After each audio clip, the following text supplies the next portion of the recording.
Hey guys, I'm AOD, and this is my hardcore world. Notice anything? All of my builds suck. So I'm going to be fixing them, one by one, starting today with my watchtower.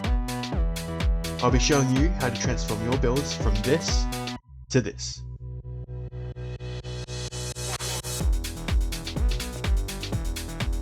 Alright guys, let's jump right into it.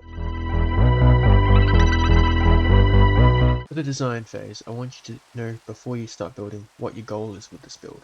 Think of a function, a story, and a feeling. For me, this watchtower was originally used so I could go up and spot Endermen to get pearls to slay the Ender Dragon, but now it has no use.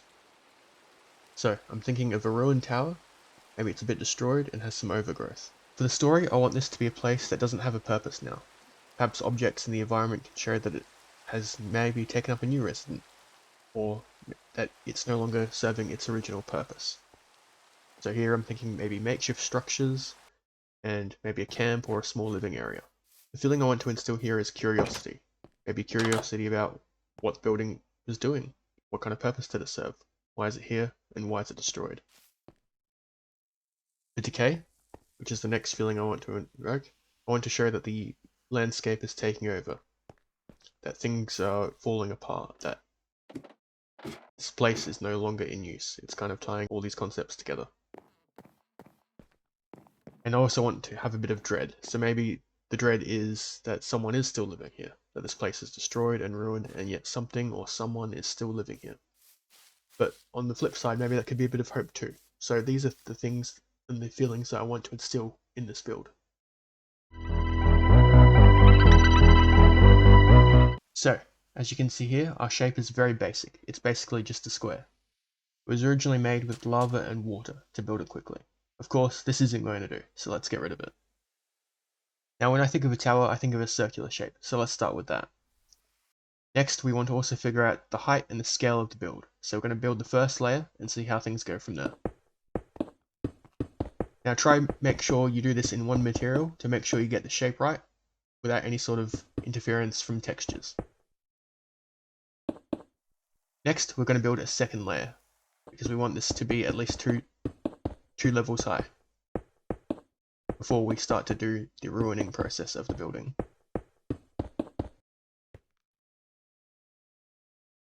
Now if you're not 100% happy with the shape, we will be adding more to the structure later, and so the shape will change further.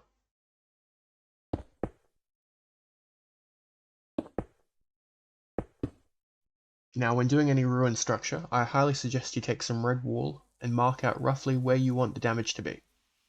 Keep in mind any other sort of story elements or feelings that you want to try and invoke when you're doing this damage, and also try to make sure you keep in mind any sort of other environmental things such as trees or houses.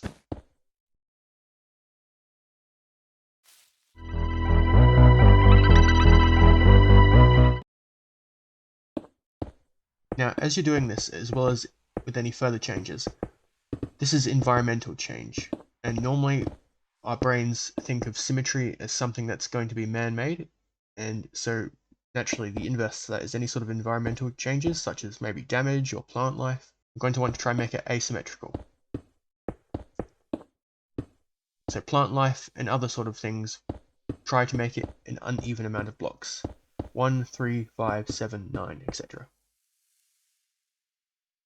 Doesn't have to be exact, but just try and generally get that in your mind when you're doing texturing. Let's move on to some other block choices. So we want to figure out what each one represents. So the plain stone can visually make you think perhaps it's repairs or other changes done to the original bricks. Andesite can act as damage to those repairs or just damage generally to the normal stone bricks. And lastly, the mossy bricks will act as our overgrowth borders, similar to how cracked cobblestone acted as our border to damaged areas.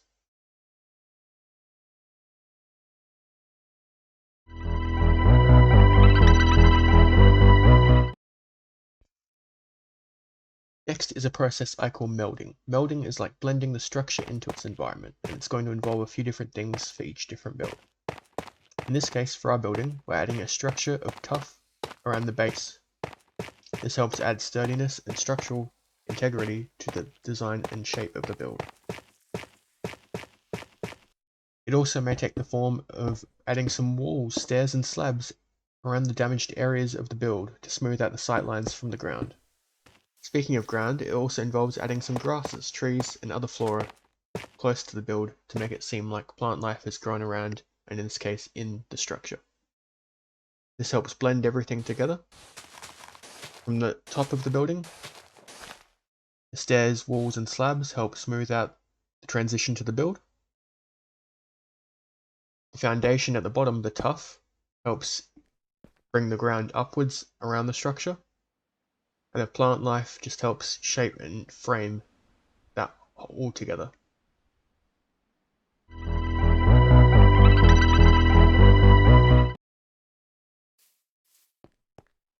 This is where we add details. This will help tie all our ideas of function, story and feeling together. So first, I'm adding a makeshift structure that will build inside the tower, and this is going to act as a second floor to the tower. Now we're adding some flora. This is going to include patches of moss and grass, and be very particular where you place these, and keep in mind of any holes and gaps where rain and sun could help spread and sprout life here. We're also going to be moving back to makeshift structure. Make sure to add some ladders in a gap in the nature to tie this all together and show that there is a path up to the next layer. We want to be directing the player's eye to this location. Next, we're going to be adding some more fences. This will help really sell the idea that the second structure is reinforcing the damages of the original structure. Pay particular attention to where you add these fences in regards to your texturing. Make sure you place them in areas that look like they need the support. Now heading back to our flora again, we're going to be wanting to add some mossy bricks and grasses to the areas that have the flora. This includes outlines, but also perhaps just some areas where the growth from the flora has now moved onto the buildings. We're also going to be adding some glowberries for some vines and blossom for some green spores to help really sell the idea of the growth overtaking everything.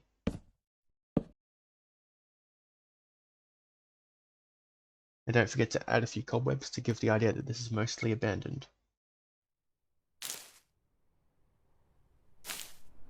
Now onto our idea that someone might be staying here and taking up residence.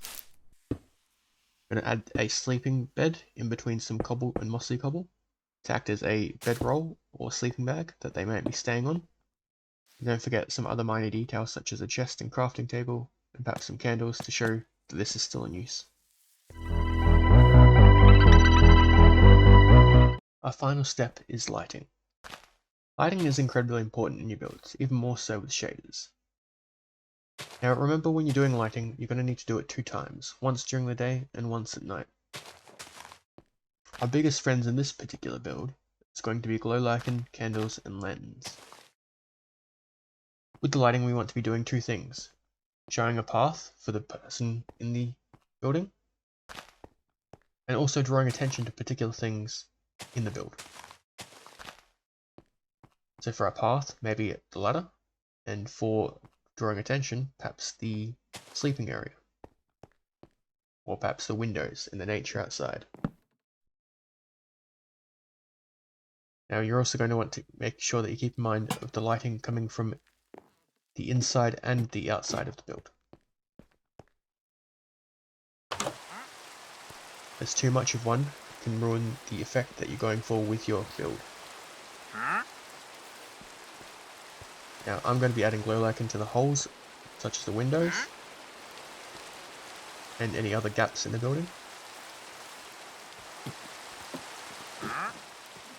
as well as around other points of interest, such as the sleeping area and the ladder.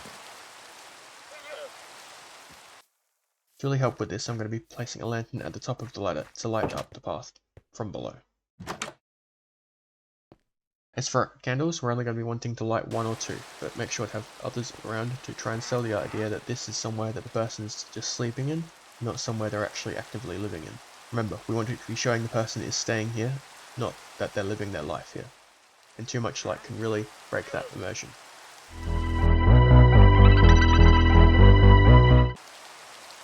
So we're at the end. This is where I like to just go over, check every block choice, placement as well as lighting, and make any small changes as needed. You might want to change the length of the vines, or change a few blocks, such as a mossy block to a stone bricks, or anything really. There isn't really much rhyme or reason when you do this, just anything that you think needs changed can get changed. It's going to look different for everyone. My only suggestion is you don't get too carried away. You will be changing everything and might lose your original vision. But that should be it. You should now have the concepts and ideas I used when building and designing this tower. Now, if you guys have any suggestions or any comments, feel free to leave them below. Make sure to leave a like on the video and subscribe.